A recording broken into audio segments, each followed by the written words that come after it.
evening, and welcome to her magazine, What's Going On.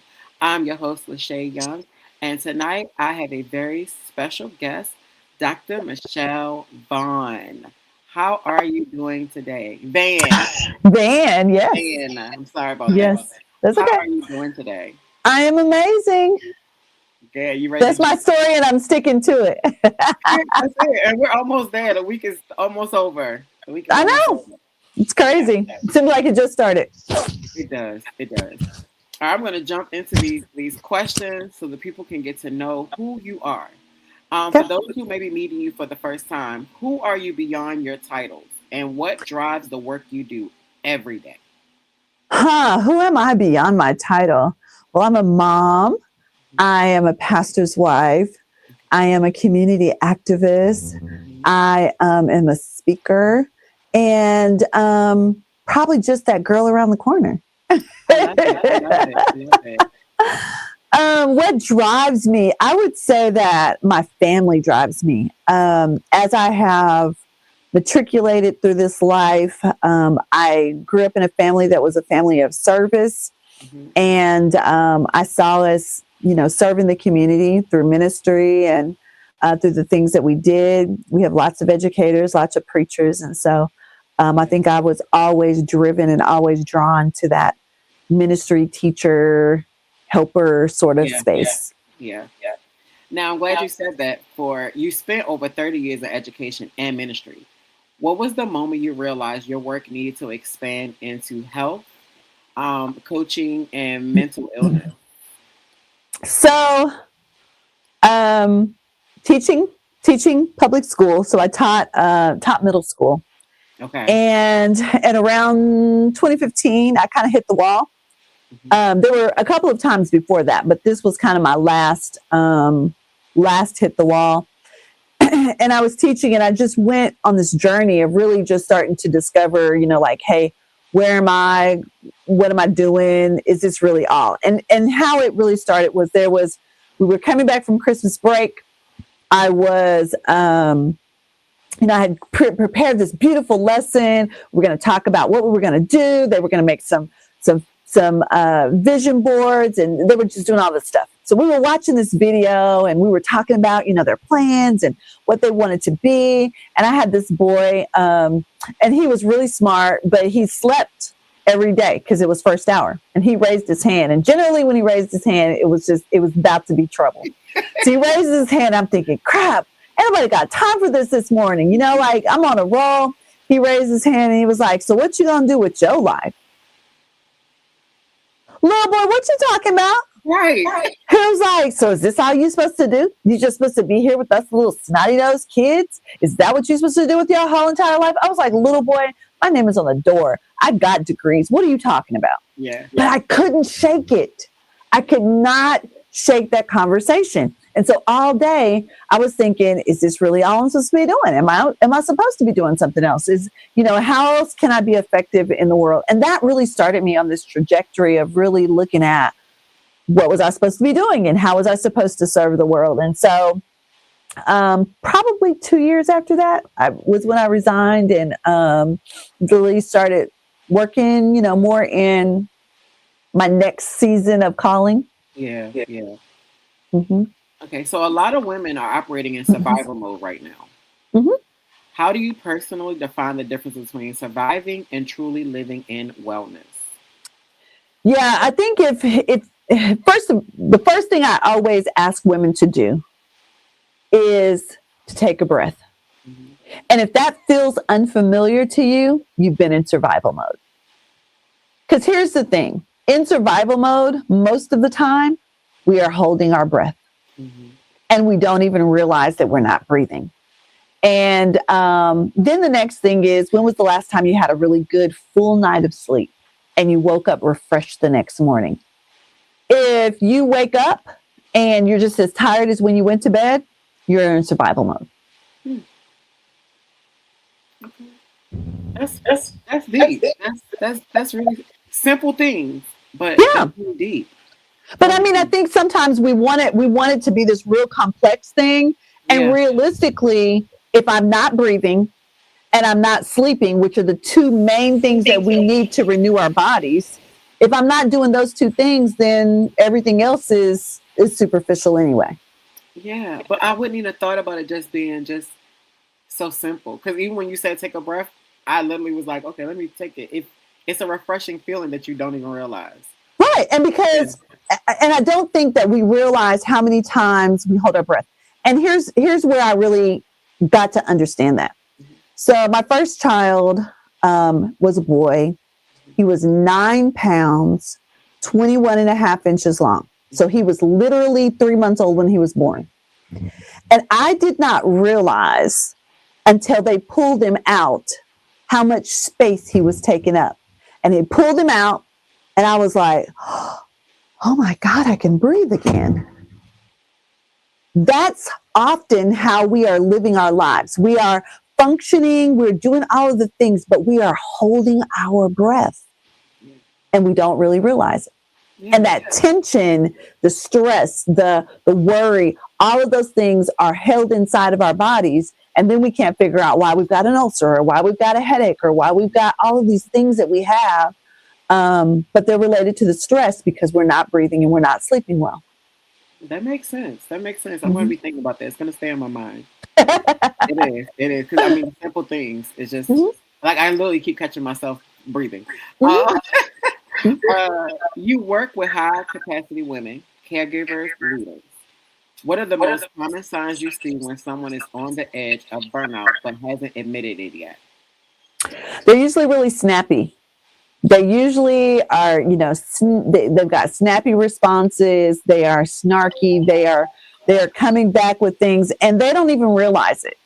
And I know even for myself, I can, that's when I start to realize, when I am real short, when I don't have when my capacity is real low, I'm coming back with just these remarks that don't necessarily aren't necessarily who I am on a regular basis. Yeah, yeah. Mm-hmm. Okay, let's be honest. Many people wear busy like a badge of honor. Mm-hmm. Why is that mindset so dangerous, especially in our communities? Because the hustle. So if I'm in this hustle mode, if I'm always hustling, if I'm always trying to keep all of the balls in the air, there is some point in which something is going to drop. But our community, our world, our lives do not praise, do not glorify taking a nap. We're taught that if we go and take a nap or we go and take a rest, that you're lazy. When in reality, America is the only place that really, really is in this space where we're in constant move. That we, have that all gas and no brakes. We can sleep when we're dead. Well, those kinds of philosophies keep us in this constant hustle, so much so that we do not have the ability to be able to just take the time to take a nap, to take a rest, to take a vacation. You do not know how many people when I have conversations about when was the last time you went on a vacation, can't tell me. They're, where they've gone on quote unquote vacation was just that they went to a conference or they went on, to something that was work related. Mm-hmm. And they said, oh yeah, well, I was away from my kids. That ain't no vacation. Mm-mm. It's still business.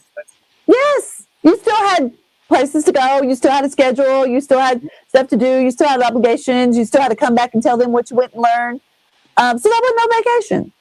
You just weren't in your normal routine. And so I think that's one of the things that we really have to really unlearn is that I don't have to be everything to everybody. I don't have to be in every place. I can say no.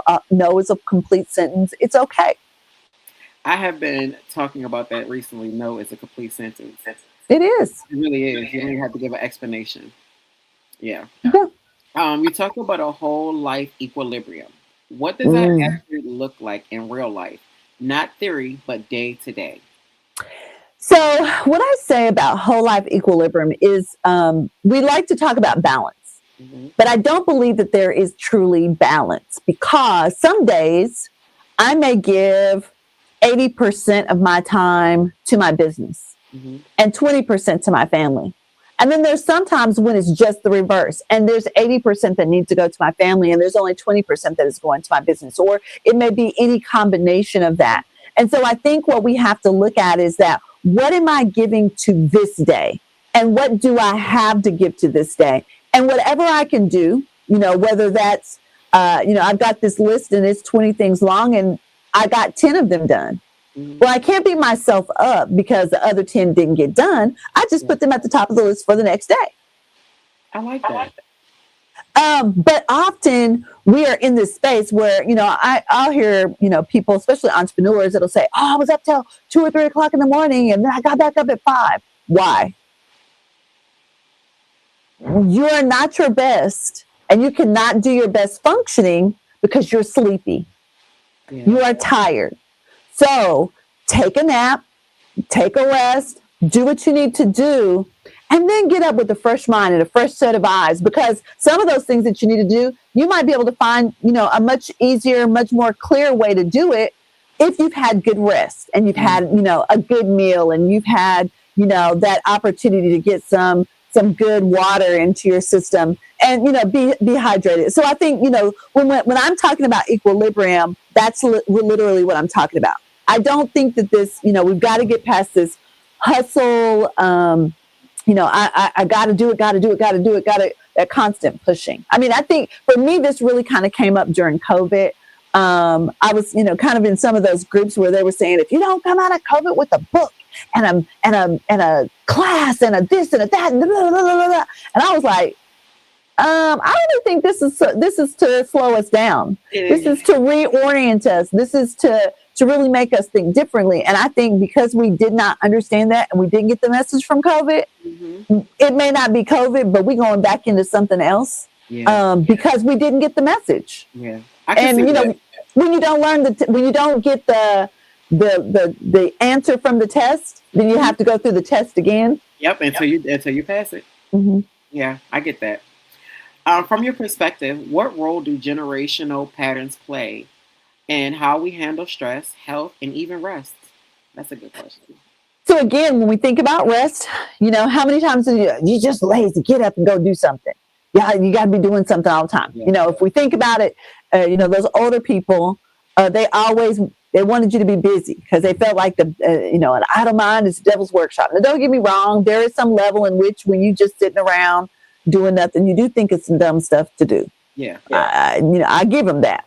But there also was this thing. There was also this idea that we needed to always be in constant motion. So moms didn't take care of themselves. So we saw our mothers and our grandmothers that had disease and were sick and did not go to the doctors. And, we lost them way too early. And so when I talk about legacy of health, I'm always talking about, have you taken the time? I remember sitting on the front porch with my grandmother. And my grandmother would, she would talk about all kinds of things. She never had she was my step grandmother. My biological grandmother died when my mom was 2. So my grandmother that I knew was not my biological grandmother because she was not ever able to actually have children. Okay. And so she kind of talked to me, because I was like, hey, didn't you ever want to have kids? And we talked about all of that. Yeah. And then she talked about, menopause, and she talked about all these things. Now I wish I would have asked a few more questions because there's some things that I would, like now that I would be like, girl, you should have told me a little bit more. Right. But so I think, how do we do a disservice to our children when we don't talk about those things? My great grandmother had breast cancer. I knew that from a very young age because she had a mastectomy. So she had one breast removed and one that was still there. And so growing up, the first thing is like, girl, where your other boob at?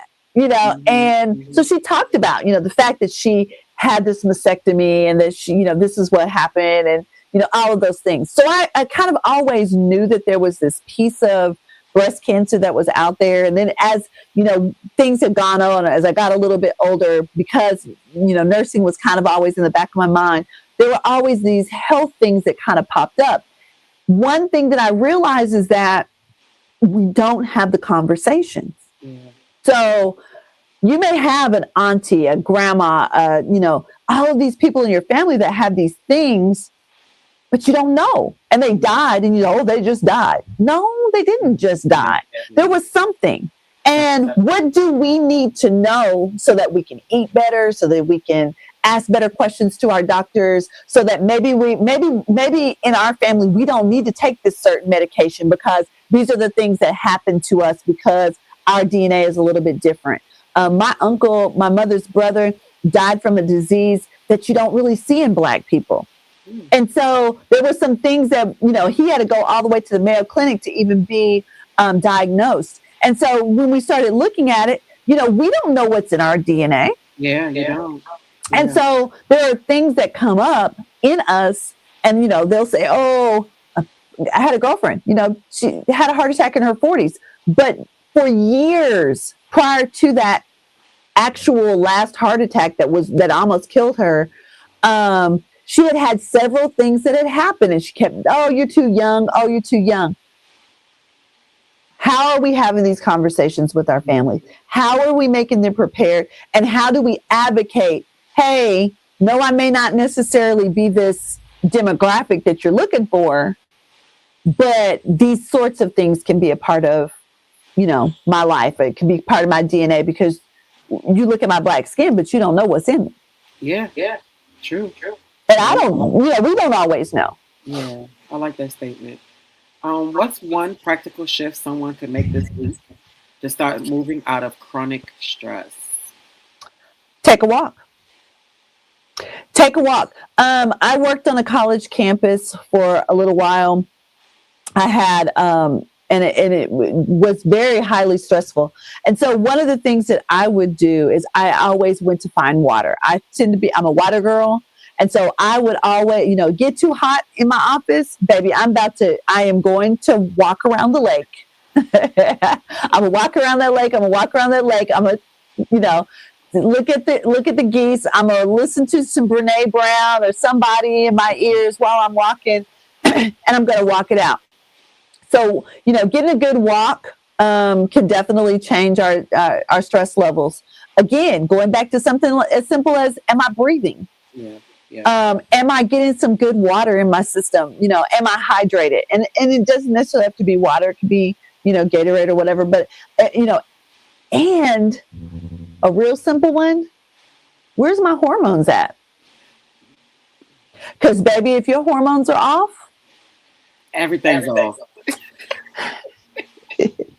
Ooh la la! You can be out here spitting trash, and people don't know, and they're like, oh, what's wrong with you, baby? Those hormones are off. Yeah. So, that's one of the big things that I always try to invite women, make sure your hormones are where they need to be. Yeah. I'm loving your answers, because anybody that's watching is going to hopefully have the same impact that these answers are having on me, and making you just sit with yourself and have things to talk about later. You're deeply involved with health equity work, especially around menthol, tobacco targeting in Black communities. Why is that issue so important, and why should people be paying attention? Well, so for me, I didn't really realize, and my historical data always tells me to be looking at history. So as we look at the historical data that is available, Black people were targeted by big tobacco with menthol cigarettes, because menthol is cooling to your throat, but it also allows you to inhale and to take in way more tobacco. So the drag is much longer, and it goes in, and it doesn't bother you, because if you just smoked regular, cigarettes with nothing in them, no flavoring, it would be very harsh on your throat. And so menthol was put in there to cool, to soothe, to make you take a longer drag, and to make you more addicted. And so that's really a push that I've really been on. So we're doing a lot of breast and lung together, because we start to look around at women of color, breast health, breast cancer, lung cancer are up there in those top Yeah. things that are killing us. Yeah. Heart disease, I mean, so we're looking at, and a lot of times we have what we call comorbidities, or we have several things that are happening at once. And so that's really where, that work comes in, is just really looking at how are we killing ourselves? Yeah. Yeah. Slowly. Sometimes Mm-hmm. quickly. Yeah. Mm-hmm. You We also, used to call them cancer sticks, and yeah. that really is Yeah. what they are. That's exactly what I remember being called. Mm-hmm. You also advocate around mental health disparities. What are some hard truths people need to understand about what's happening in our communities? So in our communities, there's a lot of stress. Hmm. So when we look at what we call social determinants of health are those pieces like, do I have a place to live, and is it secure? Can I afford it? Do I have walkability within my community? Can I walk safely within my neighborhood? I said take a walk, but can I walk safely in my neighborhood? Are there sidewalks? Are there streetlights? Are there, just those simple sorts of things? When I think about social determinants of health, I'm thinking about, are there therapists? Are there people that I can talk to that look like me, that understand me? So if you and I were having a conversation, there are some things that, just because we're both Black women, that I don't have to explain to you. Yeah. Yeah. Whereas when I'm going into my job, or I'm going into other places, I am in mixed company. And in some of those situations, I'm having to literally explain, or I just don't want to talk about it because I don't want to explain. Yeah. And so when we think about mental health, there's a lot going on in the world right now. The federal government is doing all kinds of things right now. When we look at the cuts that were happening in the federal government, a lot of them were Black women. Yeah. So, if I'm a Black woman and I'm in corporate America, I'm looking. While it may not be in the front of my mind, I am consciously thinking all the time, am I next? Yeah. That's something that is going to be stressful for me, that I may not even realize that I'm carrying. Yeah. Yeah. Yeah. My kids are going to school, and this is happening or that's happening. The price of gas is $6 million a gallon. I mean, there's just so many things that happen on a regular basis. There's microaggressions that are happening. People are saying things and doing things, and again, sometimes we brush them off, sometimes we play them off, but they're all things that are happening on a regular basis. Yeah. Yeah. You said wellness should not depend on zip code. What systemic barriers are still preventing that, and what needs to change? Yeah, so when we start to look at zip codes, so I live in Kansas, Wichita specifically, and one of the things that we've done is we started looking at zip codes. So we start looking at things like, if I get a call, if I make a call to 911, how quickly will an ambulance come to my neighborhood? If I make a call to the police, how quickly will they come to my neighborhood? Yeah. And if it's longer, because I live in a neighborhood that has more, that is systemically more heavily race, in one particular race, is that an issue? Absolutely. And so those are things that we start to look at. When we start to look at zip code, there are some, the counties, depending on your county, there are some ratings that they start to look at neighborhoods. We have a particular neighborhood. This zip code right here, this zip code right here, this one, the average age that you will die is 70. This one, the average age is 85. Mm-hmm. Across the highway. The difference is the highway. This group over here versus this group, literally, it's just a highway difference. And so, again, how close am I to services? Yeah.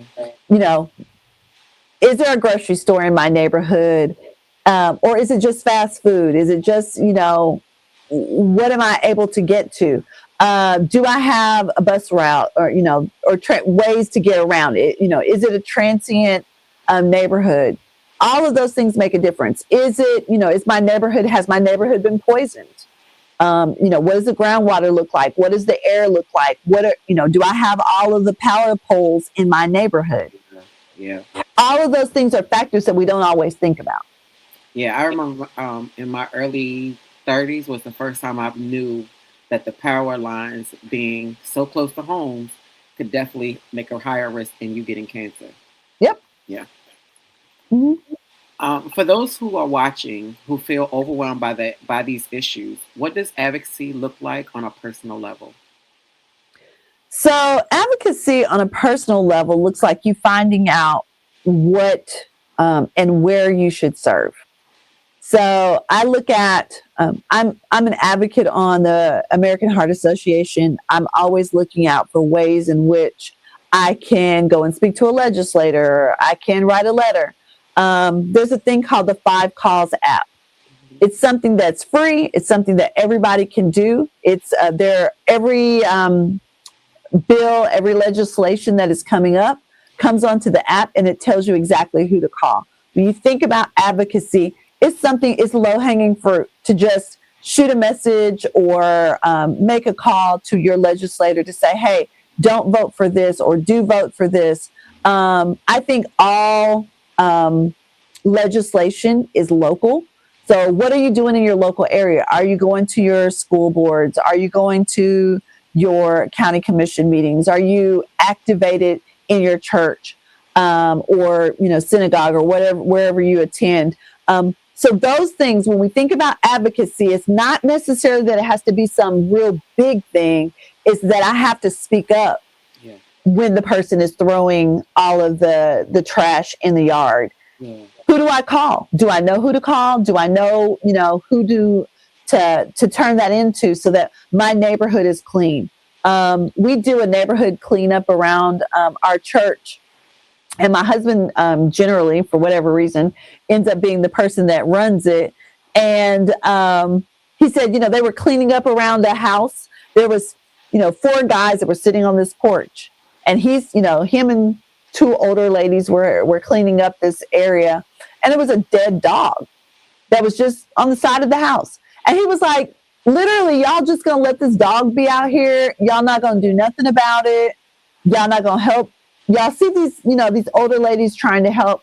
Get up off y'all behind and do something. So it's something, sometimes it's literally just that. How do I help in ways that make my neighborhood better? Yeah. As a licensed evangelist, you bring faith into your work. How do you respond to people who feel like their faith has actually contributed to their burnout instead of healing? So I do a workshop called What Happens When the Church Becomes the Source of My Depression. I like that. I will tell you that I've been in and around church 100% of my life, all 55 years. And it's not necessarily the church itself. It's the people that are within the church. Absolutely. And so the people within the church are people, and they're going to people no matter where they are. So people in themselves sometimes feel like they have a message and feel like they want to share that in ways that are not always as helpful as they could be. Yeah. But what I have done and what I've learned to do is I have to work out and I have to work through what works for me.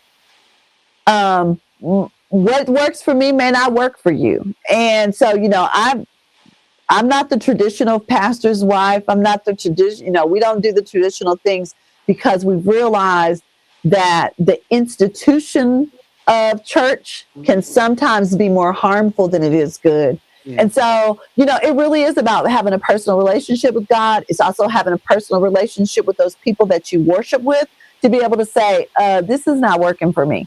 Yeah. This is, and I think, one thing that I'm noticing in a lot of churches now is that they're starting to bring in coaching and therapy and things like that.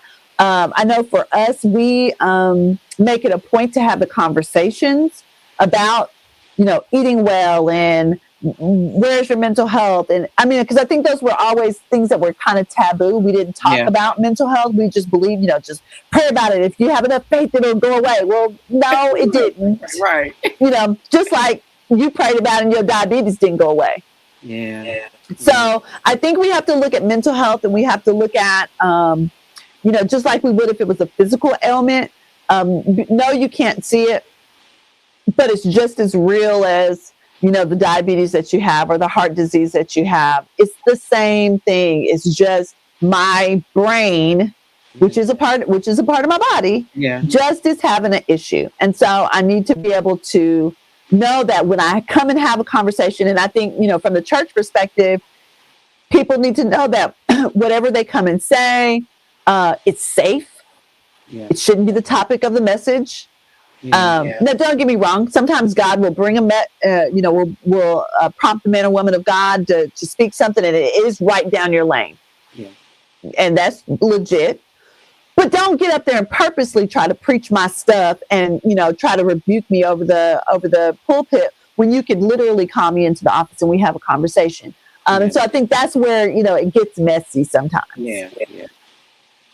Yeah. What does it look like when faith truly restores instead of exhausts? I think it's that. I think it's having those conversations. It's being honest about what's going on, and it's holding people's stuff. Like I don't, your stuff is not mine to go and have a conversation about. Right. People will ask me stuff all the time, and I'm like, go ask them. Yeah. Yeah. If you really want to know, go ask the person. If you really want to be restored, then the two people should come together and make that restoration possible. We don't have to go and talk to everybody in the church in order to be restored. Yeah. It's you and that person, or you and God, Yeah. you and the pastor. There's got to be that restoration is a small amount of people. Yeah. How can leaders, especially in ministry, model healthier, more sustainable lifestyles for the people they serve? Uh, Actually practicing what you're preaching.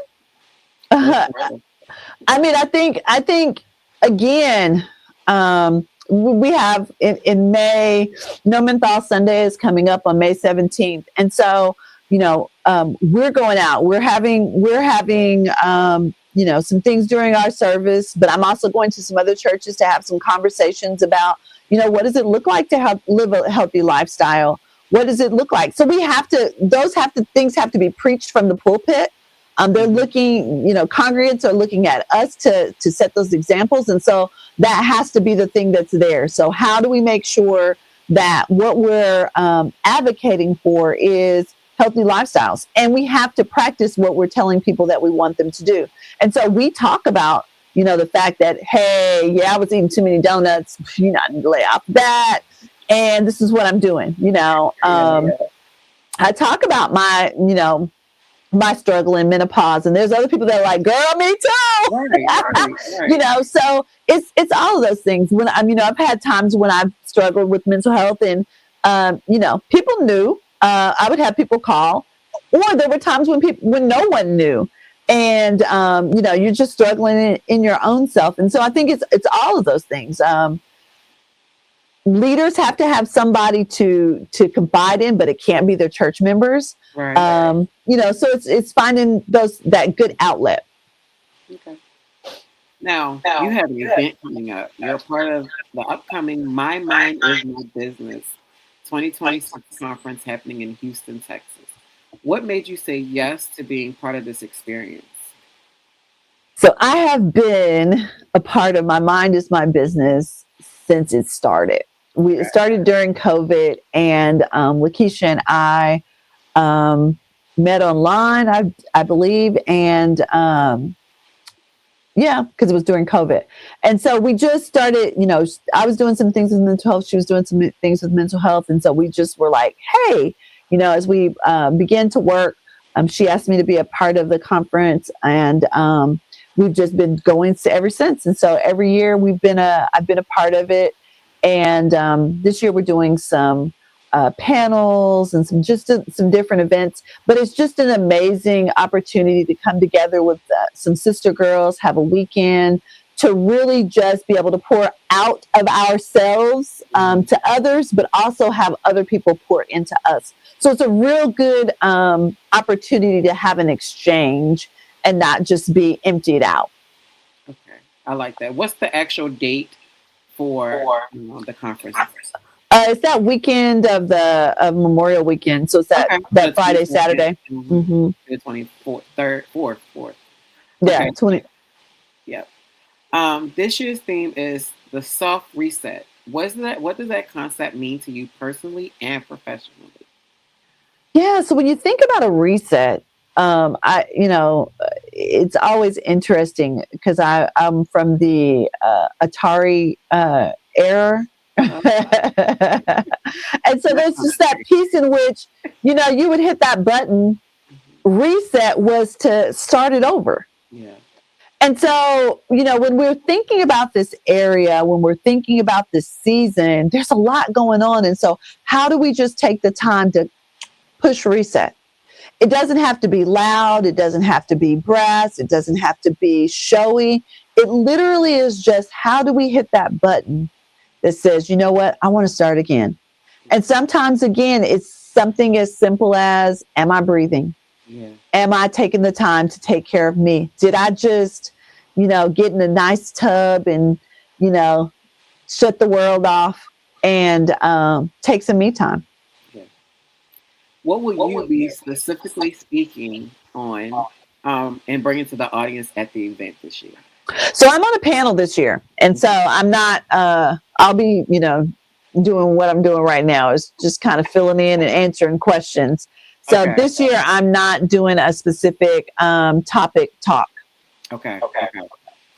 What excites you most about the women who will be in that room, entrepreneurs, leaders, and professionals?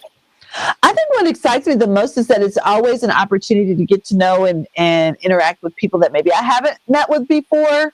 Yeah, It's good to reconnect with people that you've seen before. Um, it's the synergy becomes amazing. Just the ideal that everyone is there to with their cups open, saying, God, whatever it is that you have for me in this space, in this room, I want to receive it all. yeah, yeah.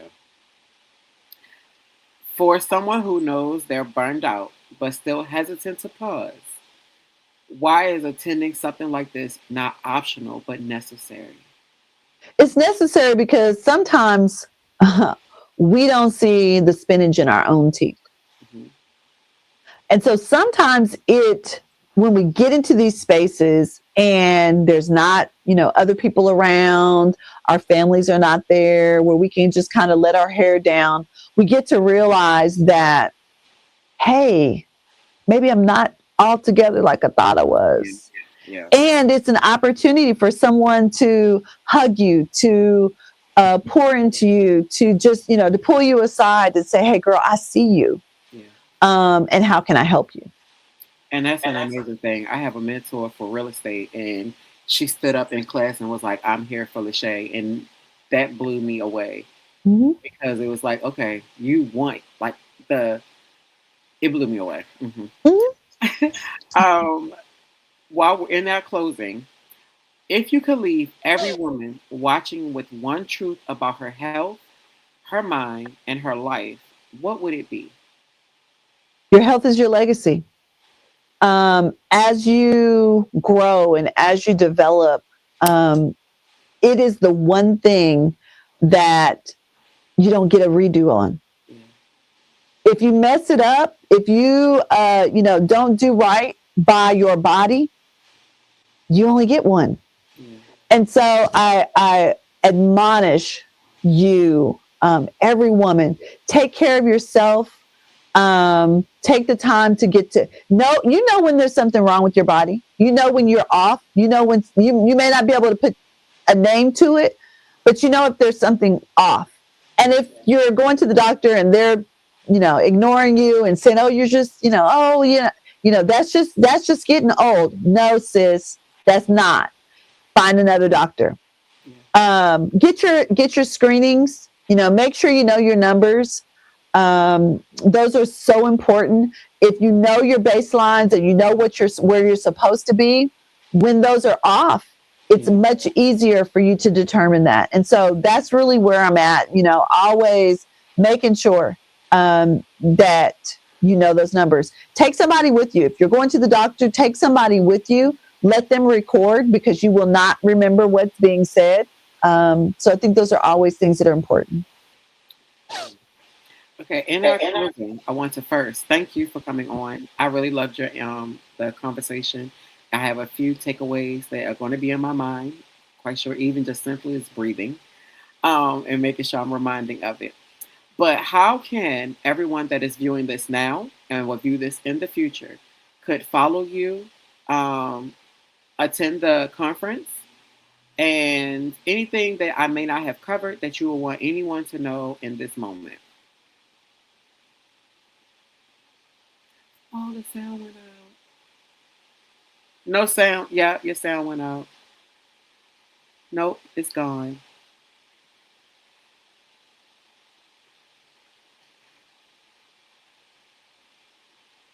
Nope.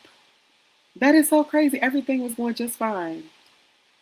See if you could take the microphone completely, like turn it all the way off. Can you hear now? Okay, yep, you're back. Okay. My mic might have died. Oh, I think it did. Okay. So the way you can connect with me, Linktree/IASIS, IASIS, as in joy, M as in money, V as in Victor. Um, and pretty much if you go on my link tree, you can find everything there is to know about me. You can Okay. find, you can schedule with me. If you want health coaching, I'm there. If you want socials, I'm there. This is my wellness part of my wellness line. And so I like you can that. find all that stuff there. Okay. Now, what does from hustle to harmony mean for you? Because that literally is where I had to go. Okay. Like we're moving from always being in hustle mode to just at a space where and harmony is different for everybody. So you have to determine what is your harmonious space for you. I love that. Hustle to harmony. I like that. I like that. That's real catchy.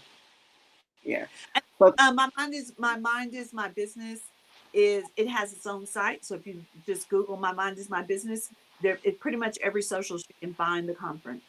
okay. Well, thank you for Yeah. blessing us with your presence, with your good conversation, food for thought. And I am hoping that every woman and everybody, honestly, that sees or watches this now or later, take away some key points, even as simple as having a conversation, breathing, good rest, and paying attention to your body, Yeah. because your body knows you more than you know it. Thank you guys for joining, and I cannot wait to talk to you guys soon. Thank you again, Dr. Van, for being here, Absolutely. and I can't wait to see more. Yes. Yeah. Okay, good night, guys. Good night.